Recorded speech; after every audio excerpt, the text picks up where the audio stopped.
You are listening to That Big CEO Energy, where we talk all things business, life, marriage, and push you to a new edge of discovering what that big CEO energy means for you. Listen, I understand that we have barriers that we carry from when we were once employees, and those have impacted us as we continue to build our businesses. I'm here to walk alongside you and give you encouragement through interviews with friends and other women in business who have broken down those barriers and paved their own way. Tune in with me as we uncover some of the unconscious things that we do that keep us from building that big CEO energy we've always dreamed about. Let's dive in. Today, we're going to explore the challenges of what it feels like when your work has lost its meaning and the steps that you can take when you're ready to try something new.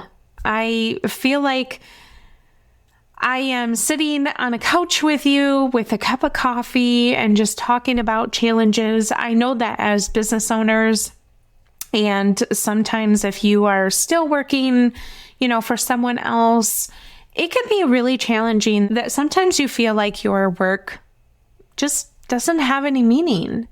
And it's natural. I feel like this is the hard part that starts to bubble up when we start feeling the calling to explore something a little bit deeper or take a hard, sharp left and try something new.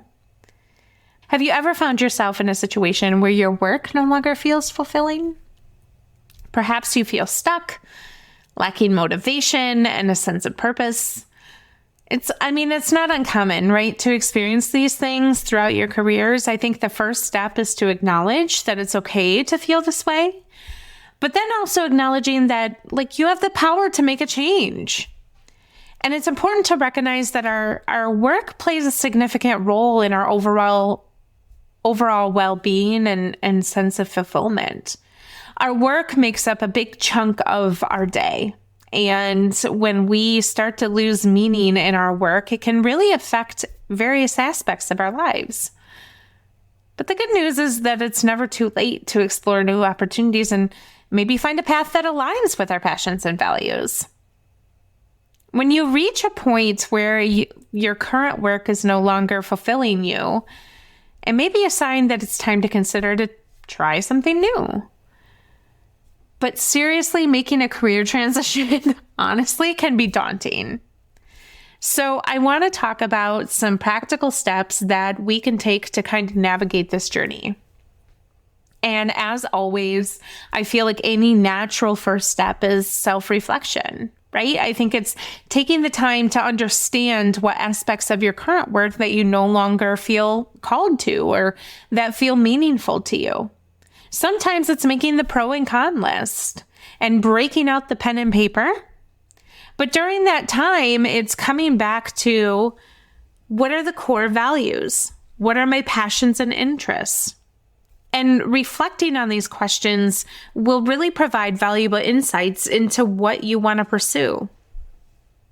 Self-reflection honestly helps us gain clarity on what it truly means to us and honestly what we want to prioritize in our careers or our lives. It also allows us to really identify the gaps between our current situation and where we want to be. I think of it sort of hopping the puddle, if you will. In order to get to the other side of the creek, there is water in there and the unknown, and we're not quite sure on what's in the bottom. And if I put my foot in there, is it going to get swallowed up with seaweed? That's really gross.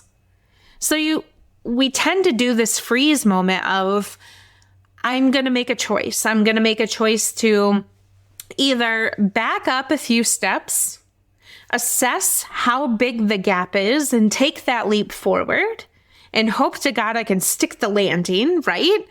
Or I'm going to be satisfied with where I am. And maybe I'll grumble and complain about it. Maybe I will, show up because it's an honest paycheck and it's an honest day's work. But the self-awareness really is crucial in guiding us toward new opportunities that align with our sense of purpose. And the only way that we can get there is when we provide that self-reflection. So even if you're going to leap over the creek or not, you still have to take those few steps back to kind of gain clarity on what truly matters and what we want to prioritize and identifying those gaps. Once you kind of have a clear understanding of your values and sort of your interests, and the next step to explore is new possibilities. Researching, if you are wanting to stay sort of in your career field and you really love showing up to an office, and maybe, owning your own business is not something that you have a desire for. There are those people out there, and I commend you all. But when we have someone of that, by understanding your clear values and interests, when you go to explore new possibilities, you get to research different industries. Maybe it's researching different roles, or, to be honest, maybe it's even through that research, you do find that you want to start your own adventure. I feel like networking has sort of lost its zest, and, informational interviews really can be an excellent way too, alongside with networking, to be able to gather insights and learn from others who have made similar transitions. I think it's finding your tribe of people, right, that have overcome and made difficult decisions to really assess if that is something that you can even potentially do. Alongside exploration, though, it's really important to develop new skills or enhance the existing ones that you have. I think when we talk about having a desired career path, being a lifelong learner of your trade or your career is super, super crucial. Taking courses, attending workshops, seeking mentorship from other professionals in your field. Upskilling not only boosts your confidence, but it also increases your chances of success in a new endeavor.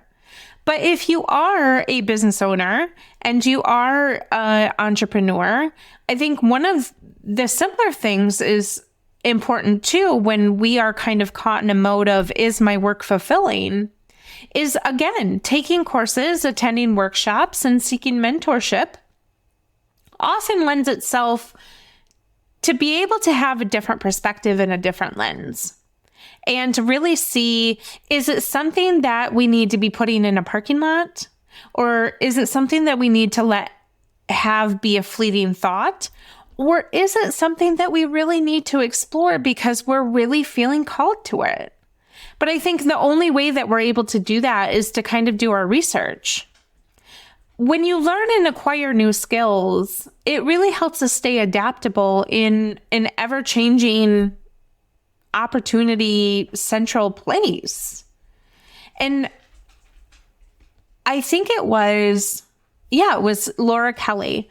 She said, your personal development becomes your professional development, right? And I think when you get in the mode of developing yourself as a person, it really can be an onus on you to then transition and make that part of your professional development.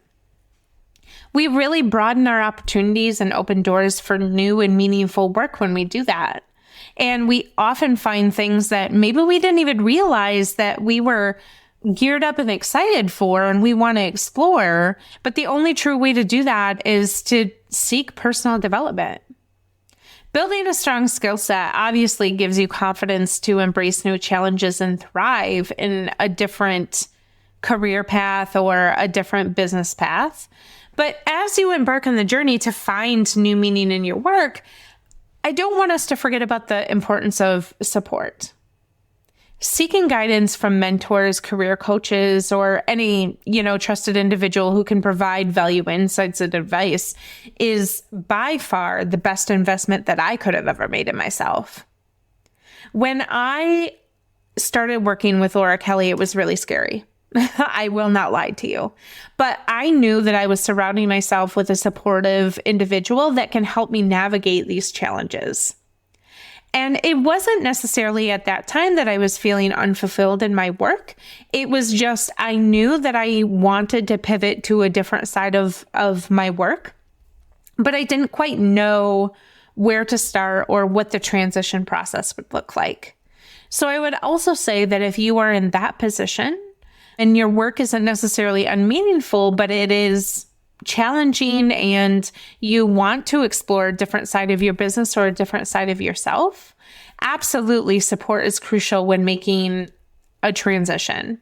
And it's essential to have a strong support system that really believes in your potential and can offer guidance and encouragement along the way, as well as tough things to think about. And I want you to remember that you don't have to go through this alone. I think sometimes we get holed up and we just think, oh my gosh, like my work isn't meaningful anymore and I don't know what to do, but I don't know where to go from here.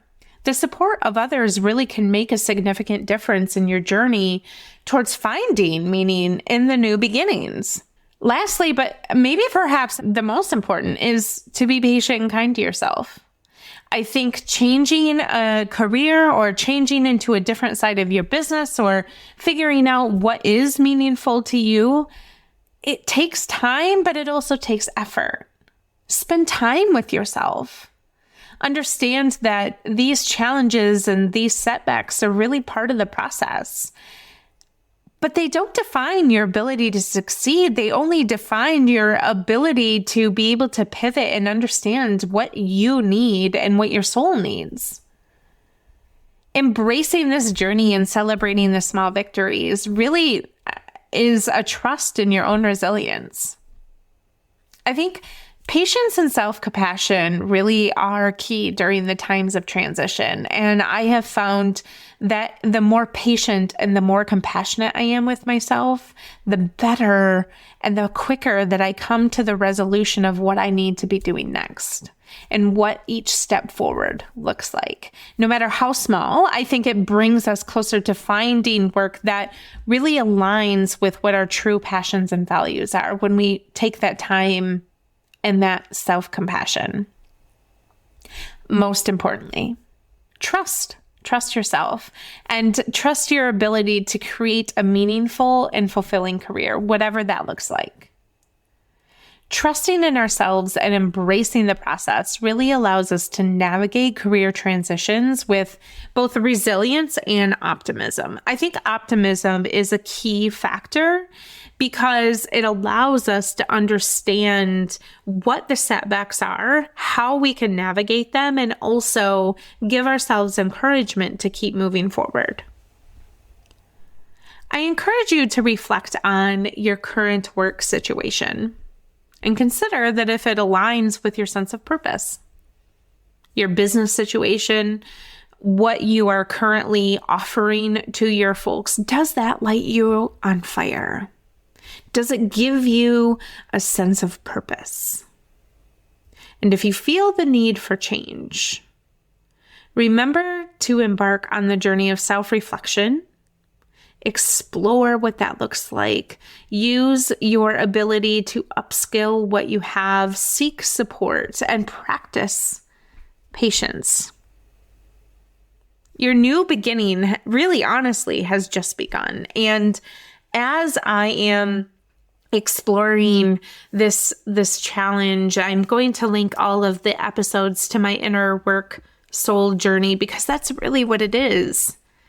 It's about finding what's next, what's different, what's better, what's worse, what do I need to change? I'm really enjoying this process of self-discovery with a support system. I think it has been one of the most honorable things that I could have done to myself. And I want you to remember that you have the power to create a life that brings you so much joy and fulfillment. I want you to keep exploring. I want you to stay open to new possibilities. And I don't want you to get in the trap of social media tells you that you have to have a one track and you have to have it all figured out. Heck, I don't even know what I want to be when I grow up. And I think that's really cool. So if what you want to be when you grow up is always changing, you're in the best possible spot. And it's all about embracing the journey of finding meaning in your work. When you find meaning, you find yourself. You just have to trust yourself to get there. Thanks for tuning into the show today. If you heard something that helped you, I would love it if you would leave a review and share it with your friends. This helps more people just like you become inspired to move the needle of their big CEO energy into a positive direction. If you would like to learn more about how I can help you streamline and position your business for growth or lead your business as a CEO, feel free to jump into the show notes with all of the links to find me. And don't forget to head over to Instagram so we can be pals.